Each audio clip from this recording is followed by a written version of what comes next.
मेरा क्षेत्र नगीना बाढ़ प्रभावित है, कोई चर्चा नहीं हुई। किसान और आम आदमी परेशान है, कोई चर्चा नहीं हुई। गन्ना मिल समय पे पैसा नहीं देती है। गुलदार ने 30 लोगों की जान एक साल में ली है पिछले। दोस्तों, नगीना लोकसभा से पूर्व सांसद गिरीश चंद को क्या कभी आपने संसद के अंदर नगीना क्षेत्र के मुद्दे उठाते हुए सुना है? जी हां, कभी नहीं सुना होगा। लेकिन जैसे कि जनता ने इस बार चंद्रशेखर पर विश्वास दिखाया और 2024 में चंद्रशेखर को भारी मतों से जिताया और सांसद बनाया, लेकिन दूसरी तरफ चंद्रशेखर भी नगीना की जनता को रुसवा नहीं करना चाहते, निराश नहीं करना चाहते। जब कभी भी संसद के अंदर मौका मिलता है, वो नगीना लोकसभा की जो मूल समस्या है, यानी ज़मीन से जुड़ी हुई जो समस्याएं हैं, उनको उठाने की हर टाइम कोशिश करते हैं। फिलहाल की जानकारी के मुताबिक आपको बता दें, संसद के अंदर एक बहस चल रही थी जिसमें वित्तीय विधेयक पर चंद्रशेखर को बोलने का मौका मिला और उन्होंने फिर से अपनी स्पीच के दौरान नगीना लोकसभा में जो भी समस्या चल रही है, खासकर जैसे कि गुलदार को लेकर एक बड़ी समस्या है और हर साल वन विभाग की तरफ से तरह तरह के वादे किए जाते हैं, पिंजरे लगाए जाते हैं, लेकिन फिर हम देखते हैं कि कोई नई मौत हो जाती है। और आपने पहले कभी नहीं सुना होगा कि जनपद बिजनौर को लेकर गुलदार की समस्या को संसद में कोई लेकर गया है। ये काम पहली बार सिर्फ और सिर्फ चंद्रशेखर ने किया है। इस पूरी वीडियो को देखिए, तब आपको एक एक पॉइंट बिल्कुल क्लियर समझ आएगा। श्री चंद्रशेखर प्लीज। धन्यवाद सभापति महोदय, आपने मुझे वित्तीय विधेयक पर बोलने का मौका दिया। किसान मजदूर रात में थक के सो जाते हैं, सपने में देखते हैं कि जीवन बदल रहा है, गरीबी खत्म हो रही है। सुबह जब आँख खुलती है तो लगता है वापस जो का तू है। ऐसा ही इस बार का बजट गरीबों के लिए था। महोदय, मैं अपने क्षेत्र से शुरुआत करूंगा। मेरा क्षेत्र नगीना बाढ़ प्रभावित है, कोई चर्चा नहीं हुई। किसान और आम आदमी परेशान है, कोई चर्चा नहीं हुई। गन्ना मिल समय पर पैसा नहीं देती है। गुलदार ने 30 लोगों की जान एक साल में ली है पिछले, कोई फर्क नहीं पड़ता अमीरों को। उद्योग धंधे लगाने की कोई बात नहीं हुई। मेडिकल कॉलेज और एम्स के निर्माण की कोई बात नहीं हुई। ग्रामीण क्षेत्रों में खेलों को बढ़ावा देना, स्पोर्ट कॉलेज की कोई बात नहीं हुई। महोदय, देश में भूमि सुधार किया जाए, लाखों बीघा जमीन जो है भूमाफिया ने कब्जाई हुई है, भूमिहीन लोगों को भूमि दी जाए, बिजली के दाम में कटौती की जाए, गरीबों को कम दाम पे जो है बिजली उपलब्ध कराई जाए, ठेकेदारी प्रथा, संविदा, लेटर एंट्री खत्म की जाए, पक्की नौकरी दी जाए। निजीकरण की वजह से सरकारी नौकरियां लगभग खत्म हो गई हैं। मेरी मांग है, और मैंने निजी विधेयक भी पेश किया था, कि निजी क्षेत्रों में SC ST की OBC के लोगों को आरक्षण की व्यवस्था कराई जाए और पुरानी पेंशन बहाल की जाए। लोगों के पास एक तरफ सरकारी योजना चलाकर प्रधानमंत्री आवास योजना जो है उसके नाम पर मकान दिए जाने की बात होती है, वहीं दूसरी तरफ लखनऊ के अकबर नगर को तोड़ दिया जाता है।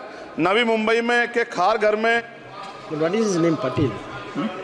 Patil is not some caste. No, this is the caste. उसकी जान He's a caste man, Chandrasekhar. No, this Patil. Mic नहीं है सर, बंद कर रहे हो सर? This is independent. आ गया। धन्यवाद। हमारे लोग सर आर्थिक रूप से बड़े कमजोर हैं और 2 अप्रैल 2018 के मुकदमों के लिए कई बार सरकार से बात हुई, वापस नहीं हुई। उनको वापस कराया जाए। भीमा को वकीलों को बहुत पैसे लगते हैं सर। भीमा कोरे गांव में 3000 लोगों पे मुकदमे हुए थे महाराष्ट्र में, वो वापस नहीं हुए। पुणे में दीक्षा भूमि जो हमारा गौरव है, उसका वहाँ पार्किंग बना के उसको अपमानित किया जा रहा है, इसको बंद कराया जाए। पेट्रोल पंप के जो डीलर्स मार्जिन है वो 2017 से नहीं बढ़ा सर, इसका असर ग्राहकों पे पड़ता है। इसका असर जो है पेट्रोल पंप के नेटवर्क सुचारू रूप से चलाने पे पड़ता है। डीजल मार्जिन की बढ़ोतरी ना होने से हजारों कर्मचारी, लाखों कर्मचारी जो वहाँ काम करते हैं, उनके जीवन पर असर पड़ रहा है। सहारा का में 10 करोड़ जमाकर्ता का लाखों करोड़ों रुपए जमा है। कंपनी बंद हो जाने के कारण 10 लाख से ज्यादा एजेंट बेरोजगार हो रहे हैं, नौकरी कहीं है नहीं। भुगतान ना होने के कारण जमाकर्ताओं के द्वारा एजेंट पर जबरदस्ती भुगतान कराने का दबाव बनाया जा रहा है, जिसके कारण 5000 से ज्यादा एजेंटों ने आत्महत्या कर ली है। सभापति महोदय, उत्तर प्रदेश देश का सबसे बड़ा सूबा है, उसको इस बजट में कुछ नहीं मिला और बहुत सारे मेंबर, 80 के लगभग हम मेंबर जो है उत्तर प्रदेश जीत के आए, ना के बराबर मिला। यूपी में 25 करोड़ से ज्यादा आबादी है उत्तर प्रदेश के अंदर, 5 किलो राशन सरकार दे रही है, लेकिन जीवन जीने के लिए काफी नहीं है। और भी बुनियादी सुविधाओं की जरूरत पड़ती है अगर इज्जत की जिंदगी चाहिए, उसके लिए सरकार के पास कोई उपाय नहीं है। यूपी जब एक बड़ा राज्य है, लेकिन यूपी में भाजपा सरकार की विकास गति बहुत धीमी है। हमारी सरकार से, केंद्र की सरकार से मांग है, हमें यूपी की सरकार की चिंता नहीं है, लेकिन यूपी की जनता की चिंता है। मैं मांग करता हूं कि यूपी को 4 भागों में विभाजित किया जाए। डॉक्टर बाबा साहब अम्बेडकर ने कहा था, 1995 में उनकी बुक है थॉट्स ऑफ लिंग्विस्टिक स्टेट। किताब में कहा था राज्य जितना छोटा होगा राज्य की प्रगति उतनी होगी, जनता को रोजगार मिलेगा और जनता का जीवन संपन्न होगा। मोदी, एक बात मुझे आपसे कहनी है, आपने भी ये विषय उठाया था जब आप अपनी बात रख रहे थे, शेड्यूल कास्ट के साथ जो धोखा किया गया सुप्रीम कोर्ट के जरिए, आप इस बात को इस तरह समझे, 1.5 साल पहले मैंने मांग की थी, अगर इतना हितैषी हमारे लोग होते तो जब ईडब्ल्यूएफ 10% दे सकते हैं तो 5% शेड्यूल कास्ट के उन जातियों को दिया जा सकता था, लेकिन दृढ़ संकल्प और इच्छा शक्ति नहीं है गरीबों के उत्थान की। साथ साथ ओबीसी की जातियां उनको भी दिया जा सकता था। ये जो हमारे साथ खेल किया गया है, ये खेल जो है इसमें बहुत गुस्सा है, सरकार को संज्ञान लेना चाहिए और सत्ता और विपक्ष दोनों जो है अपना स्टैंड क्लियर कर दें, क्योंकि दलित समाज, आदिवासी समाज इसको देख रहा है, वो भूलेगा नहीं, जो उनके गले काटने का काम करेगा उनको भूलेगा नहीं। और साथ साथ एक जो मेरी पर्सनल है सर, अभी मैं सुबह से प्रयास कर रहा था कि विनेश के लिए बोलूं, जब उसको डिस्क्वालीफाई किया गया, विनेश या नहीं, लेकिन ऐसा लगा जैसे हमें चाकू घुसेड़ दिया गया। मेरे आज भी याद है उस प्रोटेस्ट में मैंने रातें काटी हैं और 4-4 गोली खाई मैंने। ये देश की अस्मिता से जुड़ा मामला था, पर हमारी मांग ये थी कि सरकार स्टैंड क्लियर कर दे, तब भी सुनवाई नहीं की गई। जब मंत्री बोलने आए तो हमने उनसे कहा कि हमें कुछ इंफॉर्मेशन चाहिए, उस पर बात नहीं हुई। सवाल ये है सर, एक गोल्ड हमारे लिए आ रहा था और जब ये गोल्ड आता देश गौरवान्वित होता, और क्या व्यवस्था थी सर कि उसका वेट बढ़ गया, पता ही नहीं लगा सिस्टम के लोगों को।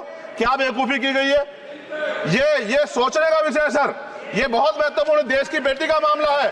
ये हरियाणा की बेटी नहीं है सर, वो एक जात की बेटी नहीं है, वो हमारी बहन है, देश की बेटी है। और आपने क्या किया हरियाणा के साथ, आपने हरियाणा का बजट कम किया, जबकि सबसे ज्यादा मेडल हरियाणा लेके आता है। ये गलत है सर, ये धोखा है।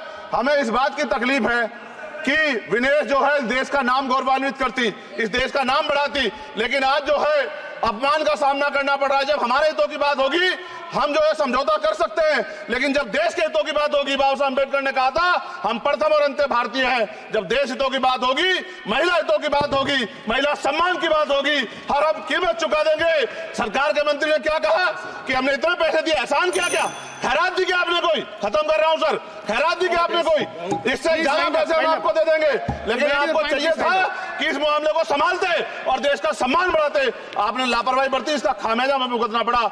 मैं आपसे आग्रह करूंगा कि जब वो बेटी देश लौटे सर, जब वो बेटी देश लौटे, रुक जाओ प्लीज वाइंड अप प्लीज। जब वो बेटी देश लौटे, मैं आपसे आग्रह करूंगा कि स्पीकर सर यहां बुला के उसका सम्मान करें। हम सब लोग, वो देश की बेटी है सर, देश के लिए गोल्डन गर्ल है वो, उसका सम्मान यहां किया जाए सर, हम चाहते हैं। बहुत बहुत धन्यवाद, आपने बात रखने का मौका दिया।